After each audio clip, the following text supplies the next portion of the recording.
ඔබට මතක් කරනවා මේ දවස්වල WhatsApp මාර්ගයෙන් Messenger මාර්ගයෙන් සහ වෙනකුත් සමාජ මාධ්‍ය භාවිතා කරමින් ළමයින්ගේ තොරතුරු ඉල්ලන පුද්ගලයන් පිරිස් කණ්ඩායම් සිටිනවා. ඒ පිළිබඳව ඔබ දැනුවත් වෙන්න මෙවැනි තොරතුරු ඉල්ලන කිසිම පුද්ගලයෙකුට ළමයින්ගේ තොරතුරු ලබා දීමට අවශ්‍ය කටයුතු කරන්නට එපා කියලා ජාතික ළමා ආරක්ෂක අධිකාරිය ඔබ සැමගෙන් ඉල්ලා සිටිනවා. මොකද මේ තොරතුරු වැරදි පුද්ගලයන්ට ගිහිල්ලා වැරදි ආයතනවල වැරදි තැන්වලට ගිහිල්ලා ළමයින්ට අනාරක්ෂිතභාවයක් ඇති වෙන්න තියෙන ඉඩකඩ බොහොම ඉහළයි. ඒ හින්දා අපි බලාපොරොත්තු වෙනවා මේ තොරතුරු ලබා දීමේදී ඔබ විශේෂයෙන් මේ පිළිබඳව සැලකිල්ලට ගනී කියලා මේ කාරණා. ඒ විතරක් නෙවෙයි විශේෂයෙන්ම සමහර අවස්ථාවල ළමයින්ගේ බාරකාරත්වය පිළිබඳ ගැටලු ඇති වෙනවා. මේ වෙලාවේදී සමහර පුද්ගලයන් කණ්ඩායම් ආයතන සංවිධාන එකතු වෙලා කියනවා අපි ඔබගේ ළමයාට ආරක්ෂාව සපයන්න කැමතියි, බාරකාරත්වය සපයන්න කැමතියි. අපි ළමයින් වෙනුවෙන් මේ දේවල් කරන්න කැමති කියලා. නමුත් ඔබ දන්නවා ළමයේගේ බාරකාරත්වය තියෙන්නේ අවසානයේ දෙමව්පිය බාරකාරත්වය එහෙම නැත්නම් සුදුසු පුද්ගල බාරකාරත්වයේ පැවරීම සිද්ධ කරන්නට පුළුවන් වෙන්නේ රාජ්‍ය ආයතනයක් කරහා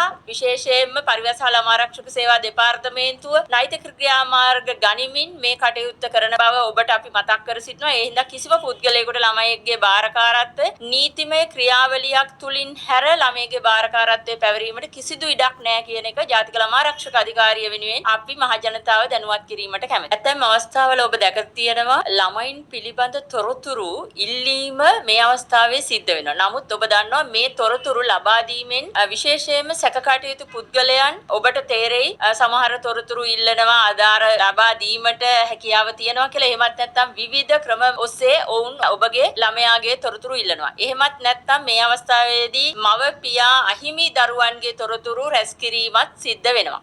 ඒ හින්දා අපි ජාතික ළමා ආරක්ෂක අධිකාරිය විදිහට ඔබට කියන්නට කැමති මේ තොරතුරු කිසිම අවස්ථාවකදී පිටස්තර පුද්ගලයන්ට ලබා දෙන්න එපා.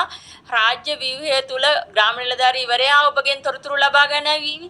ඒ වගේම ජාතික ළමා ආරක්ෂක අධිකාරිය තොරතුරු ලබා ගනීවි. පරිවාස ළමා ආරක්ෂක සේවා දෙපාර්තමේන්තුව තොරතුරු ලබා ගැනීම මෙවැනි වූ රාජ්‍ය ව්‍යුහයක් ලබා ඉල්ලා සිටින තොරතුරු ලබා දීමට කටයුතු කරන්න කියලා අපි ඉල්ලනවා. ඊට අමතරව ඔබට සැකකටයුතු ආකාරයට තොරතුරු ඉල්ලා සිටින පුද්ගලයන් ආයතන සංවිධාන ඉන්නවනම් ඔබගේ දරුවන් පිළිබඳ තොරතුරු ලබා දීමෙන් වැළකෙන්න කියලා ඉල්ලීම අපි කරන්න කැමැති. විශේෂයෙන්ම ඒ ලබා දෙන තොරතුරු මත ඔබගේ දරුවා අනාරක්ෂිත වීමට ඉඩ තියෙනවා. ඒ වගේම සමහරලාට ළමයින්ගේ ඡායාරූප ඉල්ලන්නට පුළුවන්. ළමයි අඬ ඉන්න සමහර දේවල් ප්‍රකාශයටපත් කරන්නට පුළුවන්.